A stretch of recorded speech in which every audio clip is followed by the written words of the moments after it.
This Chapter 6 discusses the degree of ratings uplift that S&P recognizes when sovereigns are likely to provide support to a bank in a crisis, and the extent to which the likelihood of such support allows S&P to raise the rating of the bank above its SACP. We should first clarify what this chapter covers and what it does not. We limit our discussion in this chapter to instances in which a private sector bank receives extraordinary support from the government of the jurisdiction where its principal regulator is located. We do not address instances in which the support comes from another member of the bank's group, although S&P has criteria applicable to this situation as well, which you can access via its report titled Group Rating Methodology and Assumptions, dated November 9, 2011, a link to which can be found in the course outline you can access by clicking on the icon at the bottom left of this video. Nor do we address instances in which the bank in question qualifies as a government-related entity, or GRE, which again are the subject of another S&P report that you can access, this one titled Rating Government-Related Entities, Methodology and Assumptions, dated December 9, 2010, a link to which again can be found in the course outline. To reiterate, our discussion here involves banks that do not qualify as GREs, but which could benefit from extraordinary government support due to the bank's strategic importance and the government's general tendency to support private sector banks in times of difficulty. S&P recognizes that support from the government is by no means certain for a private sector bank, so that the support uplift will never result in equal ratings on a non-GRE bank and the sovereign. S&P cites the following concerns. 1.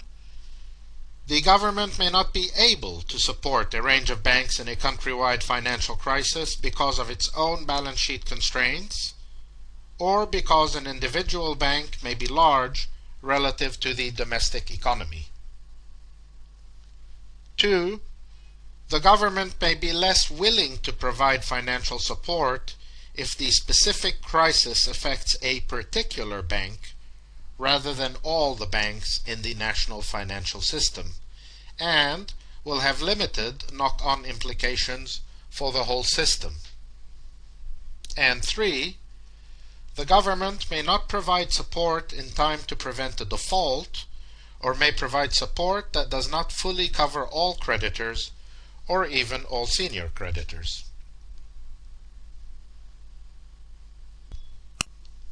Before proceeding to describe the specific methodology for determining the degree of any ratings uplift, we remind you that government support, or its opposite, negative interference, is already present in many aspects of a bank's SACP, including instances in which the government already supports either the entire system or a particular bank in a number of ways, or has taken a variety of actions that weaken a bank's creditworthiness by creating distortions or inefficiencies. Specifically, governments provide system support to financial institutions through the legal infrastructure, banking regulatory frameworks, and their role in funding banks and maintaining confidence in the financial system. System support is aimed at preserving confidence in the country's financial system, especially during periods of economic stress.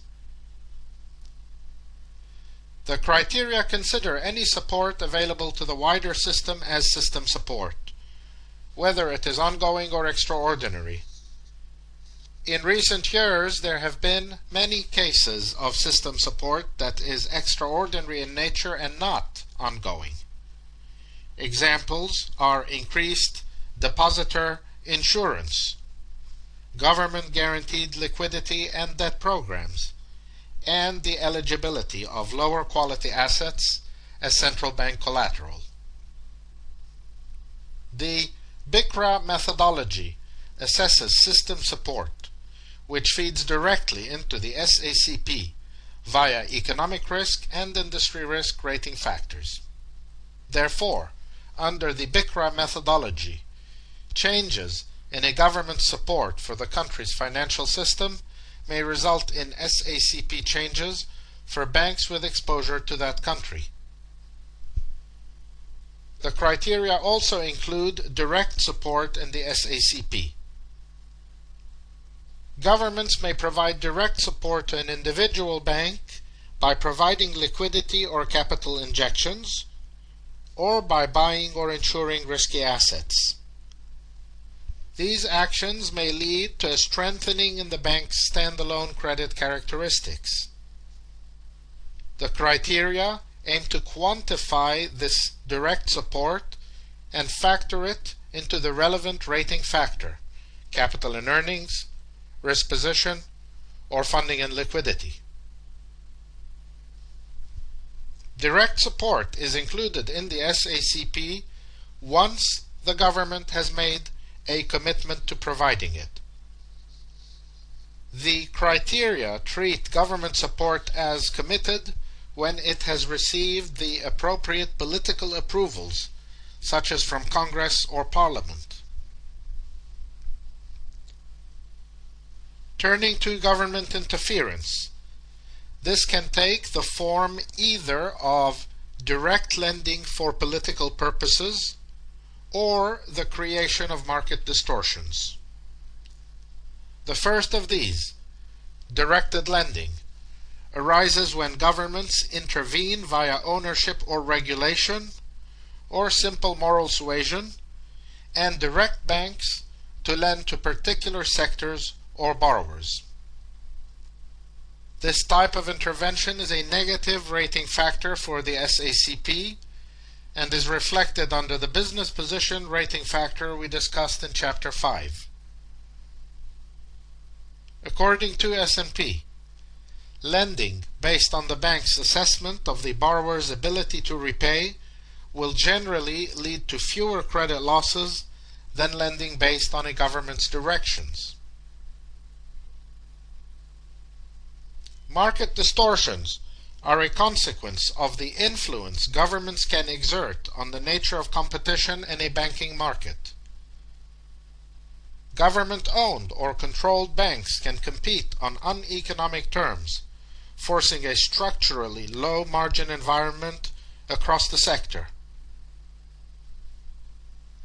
The BICRA methodology addresses market distortions under industry risk as part of its consideration of competitive dynamics.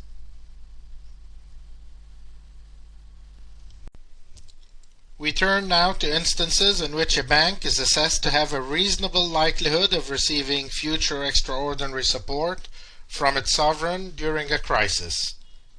And we discuss the extent to which the SACP may benefit from one or more notches of ratings uplift to determine the indicative ICR. This centers on a determination of the likelihood for future extraordinary government support and on the current rating of the sovereign itself. This is done via the following three steps. First, determine the degree of a bank's systemic importance. Second, determine a government's tendency to support private sector banks. And third, establish the likelihood that the government will provide support to a particular bank. Turning to systemic importance first, S&P defines this as the degree to which a bank's failure impacts all or parts of the financial system and the real economy of the country where the bank operates. A bank can have high, moderate, or low systemic importance under S&P's criteria. High systemic importance is deemed to exist when the failure of the bank in question is likely to have a high adverse impact on the financial system and the real economy.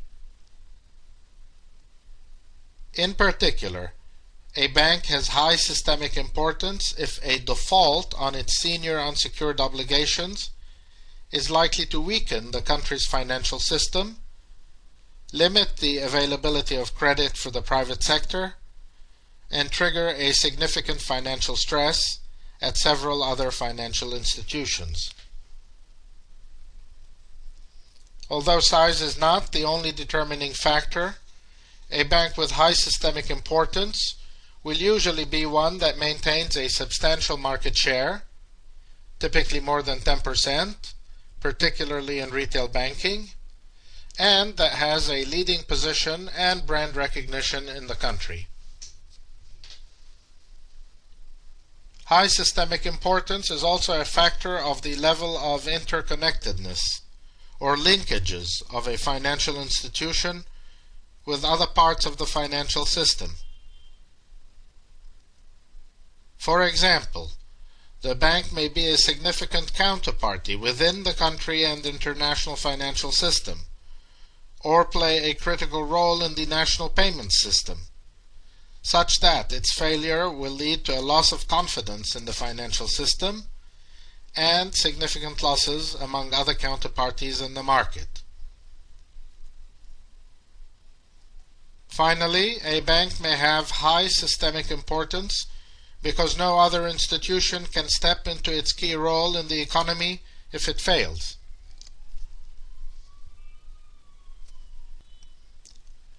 Moderate systemic importance is deemed to exist when the failure of the bank is likely to have a material but manageable adverse impact on the financial system and the real economy.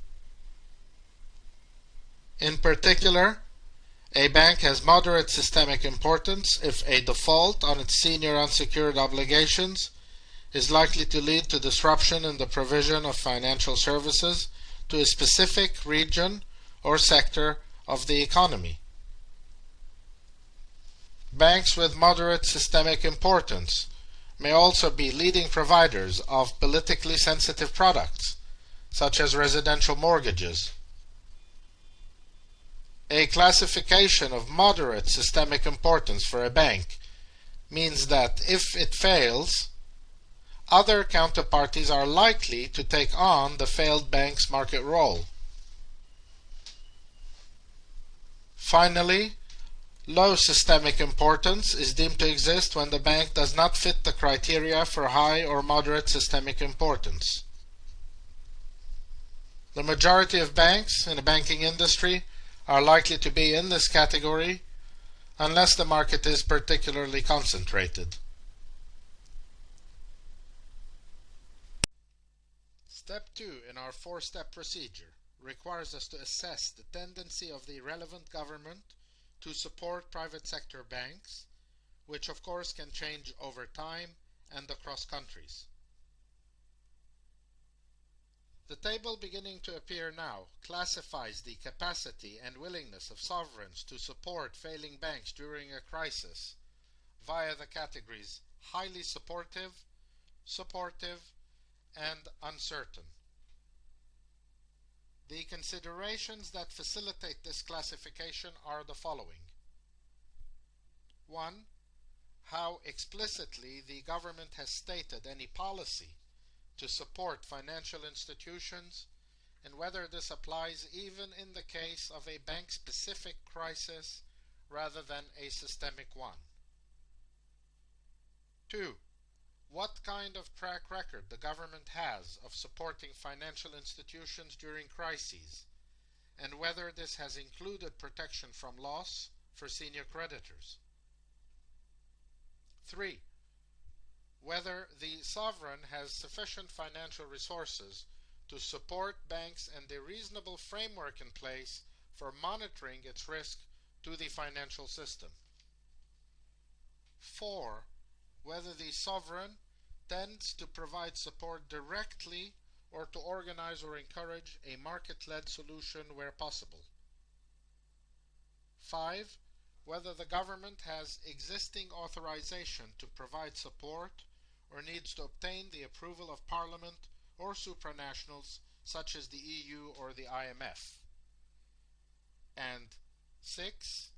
Whether senior creditors are required and expected, by legislation or otherwise, to share in the losses resulting from the failure of the financial institution. Step 3 in our 4-step process requires us to classify the likelihood that a bank would receive extraordinary government support in the future into one of 4 categories: high, moderately high, moderate, or low. This is done by combining the 2 determinations under step 1 and 2 above via the matrix appearing now, in which, as an example, a bank of moderate systemic importance coupled with a highly supportive government results in a moderately high likelihood of extraordinary government support in the future, and so on throughout the matrix.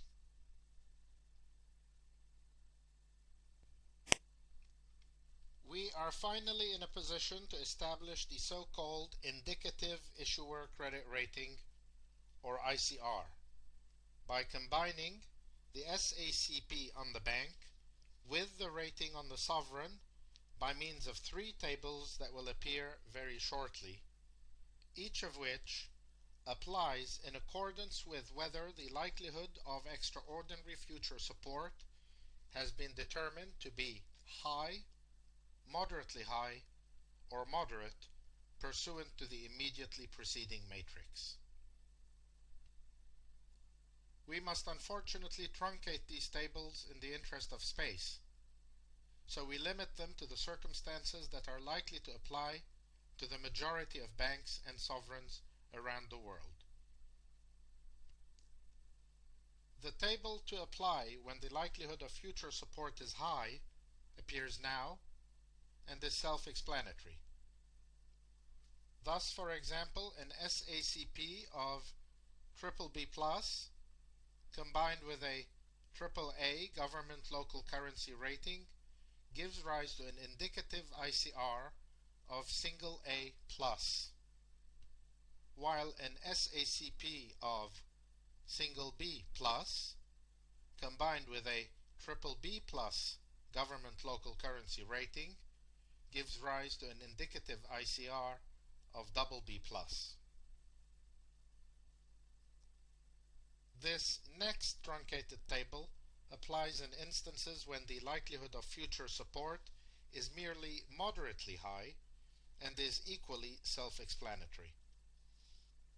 You will note in particular that the extent of uplift has been reduced versus the preceding table, so that here an SACP of BBB+ combined with a AAA government local currency rating gives rise to an indicative ICR of A versus A+ previously, while an SACP of B+ combined with a BBB+ government local currency rating gives rise to an indicative ICR of BB versus BB+ previously.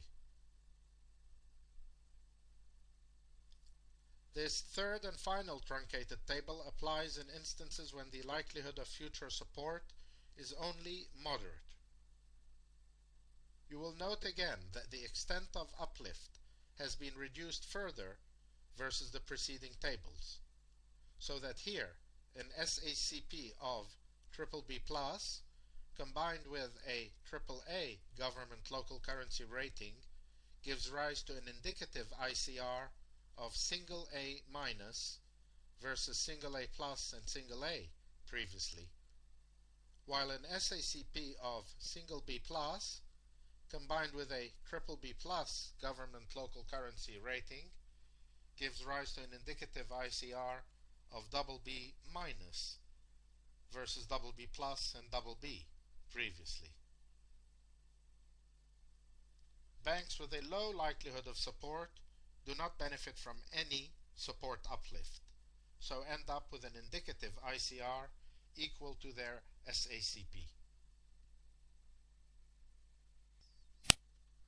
You may have noted that since the uplift depends on the government's local currency rating, the end result could be to lift the indicative ICR above the foreign currency rating where the bank is domiciled.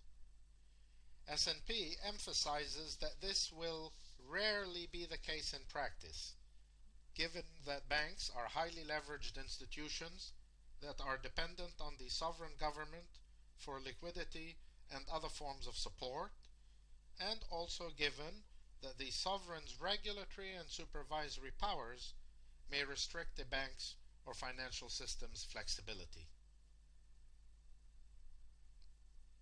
Furthermore,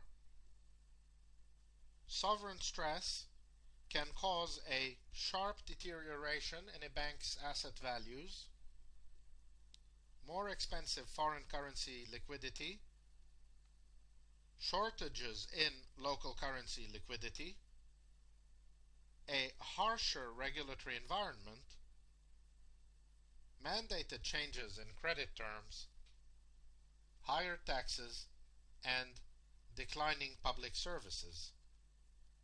All developments that can exacerbate domestic economic conditions and increase bad debts for banks. Therefore, asserts S&P, a bank will need to meet all of the following conditions to have ratings higher than the foreign currency ratings on the country of domicile. Sufficient capital and liquidity to cover the stress that S&P associates with a sovereign default scenario. Institutional characteristics, sovereign policy flexibility, or historical precedents suggest that there is a high likelihood that the sovereign will not interfere or acquire resources from the bank. The expectation that the financial sector, or at least the specific bank, will remain in a net external asset position.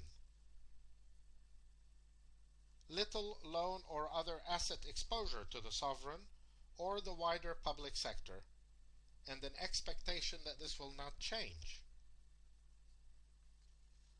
Earnings, capital, and other ratios are stronger than those of similarly rated banks in countries with lower risk financial systems as measured by BICRA scores. And finally, a so-called transfer and convertibility risk assessment, or TNC risk assessment, for the country that does not cap the ratings on the bank at the rating of the sovereign.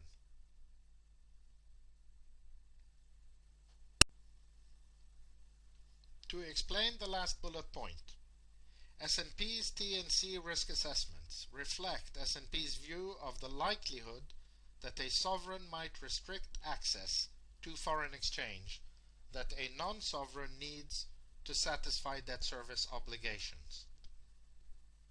For most countries, S&P's analysis concludes that this risk is less than the risk of sovereign default on foreign currency obligations, which means that most TNC assessments exceed the sovereign foreign currency ratings. However, the TNC risk assessment on the sovereign caps the foreign currency rating on the bank. In the case of BNPP, S&P judges the bank to have high systemic importance for France, a country assessed by S&P to be quote-unquote supportive of its banking system.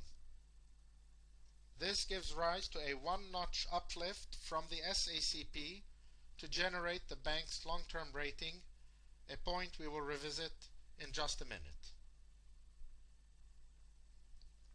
We are ready to put together S&P's findings regarding BNPP to derive its SACP and its issuer credit rating. We remind you that starting from an anchor SACP of single A-, S&P concluded that BNPP has a very strong business position, moderate moderate capital and earnings, a strong risk position, average funding, and adequate liquidity. It also concluded that BNPP is eligible for a one-notch uplift on account of sovereign support. The chart beginning to appear now summarizes all these findings in a simple format. Starting from the single A- anchor SACP, the bank's very strong business position earns it a two-notch uplift. Moderate capital and earnings generate a one-notch adverse adjustment. The strong risk position earns the bank another one-notch uplift, while average funding and adequate liquidity have no impact on the bank's anchor SACP. Combining all these so far nets out to a two-notch uplift from single A- to single A+, the bank's final SACP. Another one-notch uplift is available on account of sovereign support, but no such uplift from any other source, since BNPP is neither a GRE nor an entity that could benefit from group support. In turn, this transforms the single A+ SACP into a double A- issuer credit rating, as you see in this final part of the flowchart over on the right. This completes this chapter 6 and brings us to the end of part 2 and of this entire module on banking industry analysis by S&P.